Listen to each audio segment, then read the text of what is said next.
Morning, everyone. Going to try and... Yeah, let's go with it. Those of you that were here a few months ago, you might remember that we started a little series called What Was on Kieran's Ring Doorbell Footage, if you remember that one. We've got our latest instalment for you today. So a little while ago, we had a fitness bike that someone needed to borrow, and it was sat outside of our house in the driveway. And then David and Elsa came round. So we're just going to see what's on our footage. So here we have David and Elsa arriving.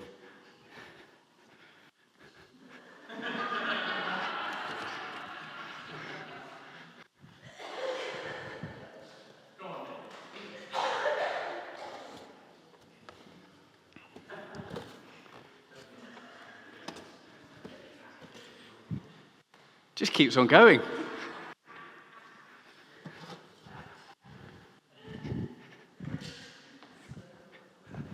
The footage stops. He didn't stop. I think we get to the point where the footage... There we go. I love Elsa's reaction, just kind of the kind of hint of knowing that that's who David is, and that's what he was going to do. I'm not sure we answered the door for another few minutes. I think we just let you keep going, David. Without making a big deal, without breaking stride. If you saw that, he didn't even hesitate, just straight on without even thinking about it. David gets on like it's the most natural thing in the world. Of course there is an exercise bike in the driveway, and of course I will just get straight on and start cycling away. And I thought to me it's interesting. It was a picture of being interruptible, of that coming for something, thinking you're doing something, thinking you're going for a reason. David's coming round, they're coming round to see us. And then there was the invitation in front of him, and he responded straight away. I thought he was going to get one thing, and then we came away. That bike now lives in David's house. It is now in a room in his house. So he came round for one thing, he left with a bike that's now in his house that he gets to enjoy all the time. I imagine from that clip he's cycling on it all the time. That's what he's doing. That willingness to be interrupted, okay? It's just a little fun image and picture of that being interrupted in our everyday lives. This morning we're exploring John 15, and I think one of the questions underneath that passage is, how easily can Jesus interrupt you? How easily can Jesus interrupt you? If you've got Bibles with you, we're looking at John 15, and a really famous passage. You will know these words, hopefully. If you don't, this is John 15, 1 to 11. Jesus says, "I am the true vine, and my Father is the gardener. He cuts off every branch in me that bears no fruit, while every branch that does bear fruit he prunes so that it will be even more fruitful. You are already clean because of the word I have spoken to you. Remain in me as I also remain in you. No branch can bear fruit by itself, it must remain in the vine, and neither can you bear fruit unless you remain in me. I am the vine, you are the branches. If you remain in me and I in you, you will bear much fruit. Apart from me, you can do nothing. If you do not remain in me, you are like a branch that is thrown away and withers. Such branches are picked up, thrown into the fire and burned. If you remain in me and my words remain in you, ask whatever you wish and it will be done for you. This is to my Father's glory that you bear much fruit, showing yourselves to be my disciples. As the Father has loved me, so I have loved you. Now remain in my love. If you keep my commands, you will remain in my love, just as I have kept my Father's commands and remain in his love. I have told you this, so that my joy may be in you and that your joy may be complete." How easily can Jesus interrupt you? And as I was preparing for this a couple of weeks ago and wondering whether this was the right passage, I went to a conference, and the very first speaker got up and said, "We're going to spend a little bit of time thinking about John 15 and Jesus being the vine and us as the branches." And I thought, well, I think God's trying to say something to me. And Peter was there at this day. He might remember some of this. How easily can Jesus interrupt you? Not just when life collapses, but in the ordinary, doorbell ringing, day-to-day places of your life. Are we free enough or listening enough to respond? Jesus says, "Remain in me, abide in me, make your home in me. That word is a verb. Abiding is an active, attentive, responsive to learning to walk with Jesus in such a way that he can interrupt us, lead us, slow us, redirect us, prune us, and draw us into joy. So this morning, we haven't got a lot of time left, so I'm going to be interrupted by Jesus, and we're going to prune some of this sermon, so bear with me as I do. But we're looking at grapes, gardens, and the gardener. Jesus says that this is to my Father's glory, that you bear much fruit, showing yourselves to be my disciples. So the fruit matters. Grapes matter. Okay? A grapeless, fruitless Christian life is not what Jesus is inviting us into. But the grape is not the thing that the vine concentrates on, that the branches concentrate on. The point is fruitfulness, but the focus is not fruit. So we have our grapes. There are two secrets about Christian fruitfulness in this passage. It's not that they are hidden and really difficult to see. It's that we are so well trained to think the other way round, to think the way that the world teaches us to think. Those secrets of Christian fruitfulness are closeness to Jesus and pruning. Secrets to Christian fruitfulness are closeness to Jesus and pruning. We often start with the fruit. Am I useful, productive, growing, impressive? Am I enough? Churches can do this as well. Are we growing? Are the numbers up? Does it look like we're being blessed? And it's not that those things are not important in some way, but they become dangerous when they become the center and the focus. Jesus doesn't say, try harder and you will become more fruitful, but remain in me. Apart from me, you can do nothing. If you remain in me and I in you, you will bear much fruit. So the question isn't, am I bearing fruit? The question is, am I abiding? Am I close to Jesus? Am I making my home in him? Am I receiving before I am producing? Am I living in his way, following his teachings, following his path?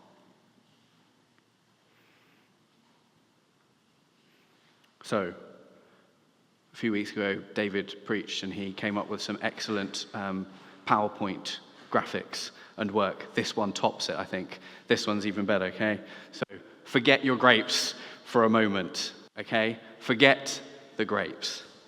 Jesus begins by saying, I am the true vine and my Father is the gardener. He doesn't simply say, I am a vine. He says, I am the true vine. Mostly we understand that Jesus is the vine and that we are the branches, but it's been suggested by theologian David Ford that the understanding of the time would have meant that the reading of this is that Jesus is the vineyard or the garden and that we are the vines within it. That actually makes much more sense of the metaphor. That Jesus is the true vineyard, the true garden of God, and we are the vines planted and tended in him. There are other gardens, other places that we can root ourselves, other sources that we can draw from. Some of them might even be good things, family or work or church or responsibilities or friendships or achievements or security or reputation, whatever it is. They're not all bad gardens, but they are not the true garden. They cannot carry the weight of our souls. They cannot be the source of life. They cannot give what only Jesus gives. He is the true garden, the place where life grows, where the Father tends, where we are rooted and nourished and pruned and made fruitful. And that garden imagery, of course, runs right throughout Scripture. The garden is where we come from. Genesis begins in a garden with humanity at home with God, walking in the cool of the evening. The garden is where we are going. Revelation ends with the tree of life, the river of life, the curse removed, creation healed, God dwelling with his people in a garden for eternity. And the garden is where we belong now, not fully yet, not without tears or without pain, but truly, already, in Jesus, as he is the garden. As he tells the thief on the cross, today you will be with me in paradise. That word paradise can also mean garden.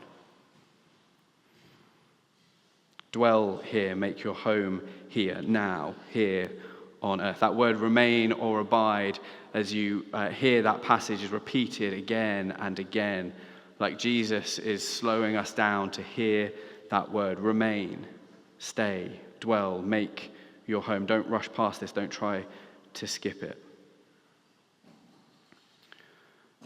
Hands up if you know what a desire path is. Does anyone know what a desire path is? Let's see. So a desire path is one of these. In architecture, it's this kind of thing where the architects design these lovely layouts of things, and as humans, we go, nope, we're not going along that path. We're going to do the shortcut, because that thing makes no sense. That's going to take a little bit too much time. We're going to go all the way around that corner. I'm just going to skip straight ahead. And we create these desire paths that we walk on. Here's one that I walk past as I come to church every single Sunday. And we go, no, I'm not going all the way around that tree. Goodness me, what a waste of my time. I'm just going to go straight across there and create this path. You see the number of people that have walked that desire path have created that new way. How often do we want the shortcut, the quickest way, the convenient way, the efficient way? It's interesting that Jesus is not described as any of those. He's described as the everlasting way. We want the fruit sometimes without the abiding. Maturity without hiddenness. Peace without surrender. Let's not kid ourselves. Who wouldn't take the resurrection without the death? Sometimes we want all the gardens, not the garden. And Jesus says, remain in me, walk with me. Not at the speed of the world, not at the speed of anxiety, not at the speed of fear, not at the speed of productivity, not at the speed of pleasing everyone. As Dallas Willard is supposed to have said, go at the speed of joy. In verse 11, Jesus says, I've told you this so that my joy may be in you and that your joy may be complete. Joy. Not shallow happiness, not pretending that everything is fine. The deep joy of being loved, held, and walking with Jesus even when the path ahead is not clear.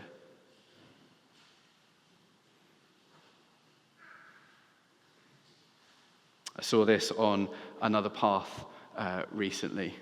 You might just be able to see them, some footprints that someone obviously walked on whilst the concrete was wet. Sometimes the path ahead isn't obvious. Sometimes the path might be a shortcut. Sometimes it might be the longer way.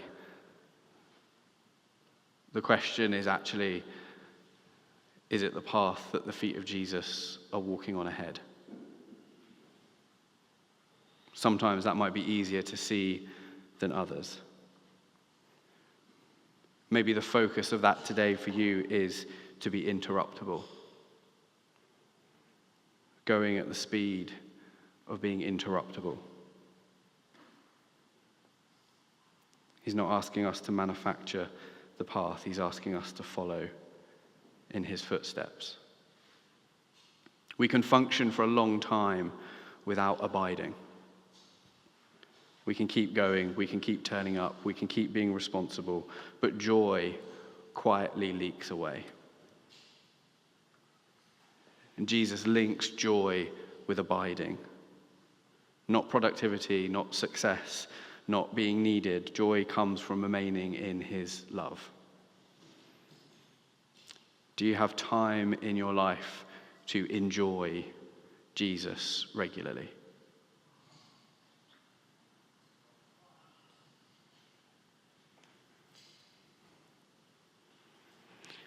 Jesus says that my Father is the gardener. And the gardener prunes. So we have a picture of the gardener, Monty Don.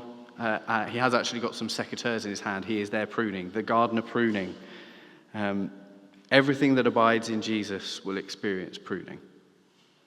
That's what this passage tells us.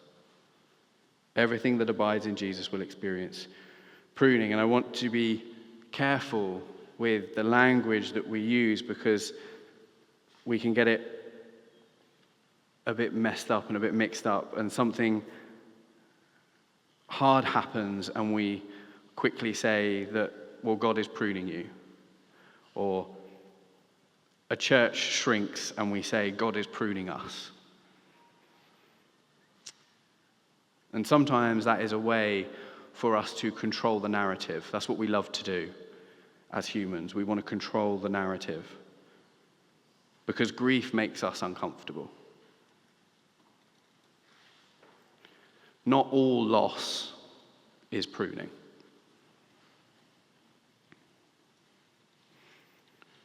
Not all loss is God's work or plan. Not all pruning can just be explained away as God's plan. Even when God is at work in pruning, that doesn't mean that it doesn't hurt. Pruning is not a spa treatment for plants. Pruning cuts and removes, it alters the very form and the shape of the vine. It can make something look less impressive for a time. It can look like loss before it looks like life. As we see the pruning there, that is a vineyard being pruned. It's a pretty dramatic loss, a pretty stark image. We need a language of lament, which also includes a theology of hope. We need to be honest enough to say that this hurts. Some things in your life may have needed to change. That doesn't mean that the change was painless. And so often we can tell stories. There's always the temptation to tell the cleaner, shinier story. But Jesus isn't asking us to perform fruitfulness. He is inviting us into truth. Pruning requires truth. A lot of the time, you cannot prune what you are pretending isn't there. Or in other words, God cannot prune the things that you are pretending aren't there.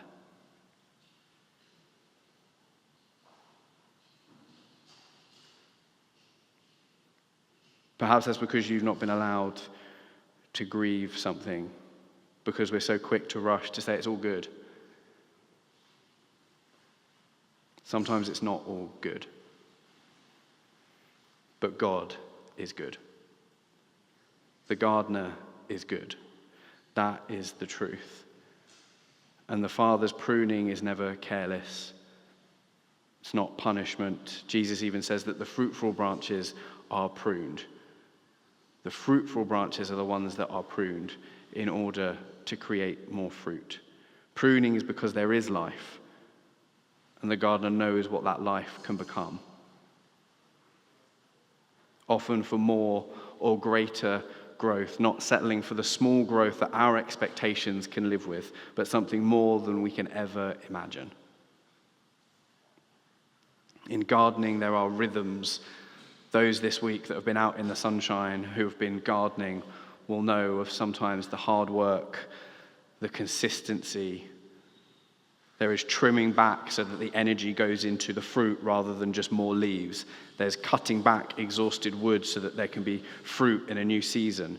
There are seasons of growth, there are seasons of fruit, seasons of dormancy, seasons where the plant looks bare but is not dead. We cannot bear fruit 24 hours a day, 7 days a week, 365 days a year. The world says be productive, available, impressive, useful all of the time. But vines don't work like that. Gardens don't work like that. People don't work like that. And Jesus doesn't show us a way like that. The wonderful thing is that God is not rushed. The God of the universe sees the need of all creation. of sin and death and violence and injustice and sorrow and exile and fear and the ache of the world. And his plan of salvation is not to rush in with instant visible force. His plan is to send a baby. A baby. Think of the wasted years. Years of hiddenness, of ordinary family life, of learning to walk and speak and work. What a stupid plan. If we came up with that idea for the plan of salvation, we'd be laughed out of the room. The line in the Hillsong song says, "You could have saved us in a second, instead you sent a child." God sometimes takes his time. The kingdom grows like seeds and yeast and vines and fruit. Maybe some of the most important things God is doing are hidden for a long time before they're visible. Maybe joy grows at a different pace than the world.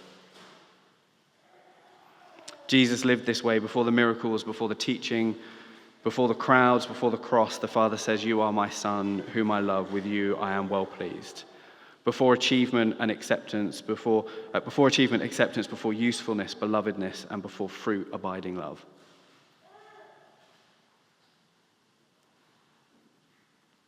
So often we live it backwards. I haven't got time to go into this. This is an example, this cycle of how often we live from the place of achievement and then significance, and that sustains us, and that's where we get our acceptance from. But actually, when we look at the life of Jesus, the true way of grace is the other way around, that we live from the place of acceptance, and that relationship with the Father and the Son sustains us, and that provides us with our calling and our significance. And then we can be fruitful and achieve, and we keep that cycle going round. How often for you is it that if I achieve enough, I will matter? If I matter, then maybe I will be accepted? That's a cycle that I've spent a long time unpicking. It's still very much a work in progress. I felt from a very early age that I didn't fit in. I felt as a child never comfortable in my own skin. I didn't feel safe within my environment, and I learned to be on alert for danger. Not quite right in this world. I wonder if that speaks in any way to your relationship with God.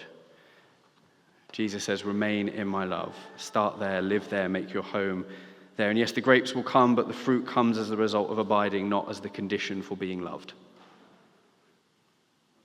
The fruit comes as the result of abiding, not as the condition for being loved. So what might need pruning? Not because we are bad, but because we are carrying things that are not ours to carry. At the talk a few weeks ago, this person used this illustration that I'm going to share with us today. I've got 4 boxes. One of them says God's. One of them says someone else's. One of them says nobody's. And one of them says mine. How often do we carry the wrong boxes? We carry God's box, everyone's salvation, everyone's healing, our family, the outcomes, the fruit, the reputation. We carry somebody else's box, their decisions, their reactions, their approval, their disappointment, their expectations. We carry nobody else's box, vague anxieties, what ifs, imaginary conversations, fears about things that may never happen. And somewhere underneath all of that is the box that is actually ours. Our obedience, our calling, our next faithful step, our willingness to abide, our openness to the gardener. Part of pruning is God saying that that box is not yours. That box is nobody's box. That box is somebody else's box. That box is God's box. Put it down. That fear is not yours to carry. That outcome is not yours to control. That person's approval is not your source of life. That burden belongs to God. And pruning can feel like loss because we have become attached to the weight of that box. Sometimes our burdens give us identity. Sometimes being needed make us feel important. Sometimes striving helps us to avoid stillness. And sometimes anxiety feels like responsibility. But Jesus says, apart from me, you can do nothing.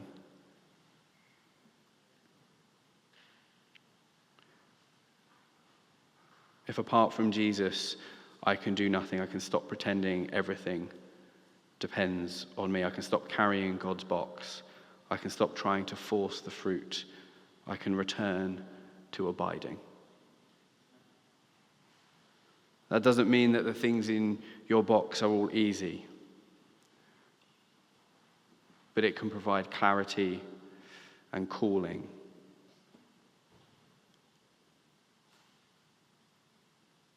Those places that Jesus is interrupting you. Those places that might still be hard, but they're rooted in Jesus, in the garden. One area in my life is our journey with our middle child, with Raphael. And many of you know that he experiences PTSD from his experience in his life, from his stays in hospital. And as a result of this, he doesn't feel safe within his own skin. His body is often on alert, looking for danger. He doesn't feel safe in his body in this world. And I realize how I am placed as one who knows of the same struggle, to be his parent, who will be there to help him to navigate this world, so that he might know of the loving gardener and the safety of the true garden.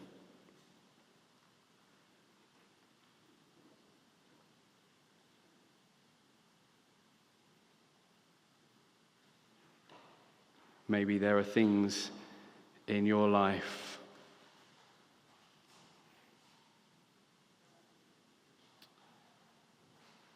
that are difficult, that are painful.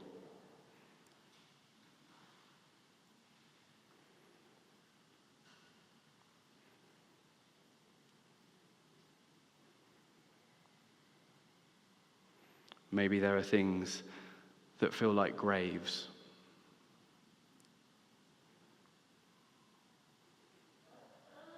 How wonderful that in his tender love and care, we have a gardener who can turn those graves into gardens.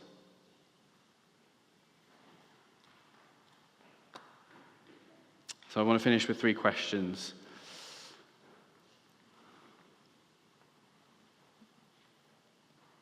Where am I being invited to be interrupted by Jesus? Not every interruption is Jesus, but what are the interruptions that are of Jesus? The invitation to focus on the garden more than the grapes, to enjoy Jesus. What pain from pruning hasn't been fully healed or resolved with God? Where is there hurt and things that are unresolved? If we're being completely honest. And what boxes have you been carrying that the gardener might be inviting you to put down, to prune? So as we respond, there's the invitation today, there's paper and there's pens. It might be that there are things in your life you realize that are misaligned, that you've been putting in your own box and actually they need to go in a different box. So as we respond, there's paper and there's pens up here, the boxes are up here. You might want to come up, take some paper, write the things down, and put them in the right box. Put them in the box that God is saying to you that they belong in. Even if you don't feel comfortable doing that where you are, you might already have those things in your mind. You can see the boxes as they're laid out. Have that conversation with God. Realigning those things. Maybe it's a whole box to put down. Maybe it's areas of life that need realigning. A burden, a fear, a responsibility that's not yours, a need to please everyone.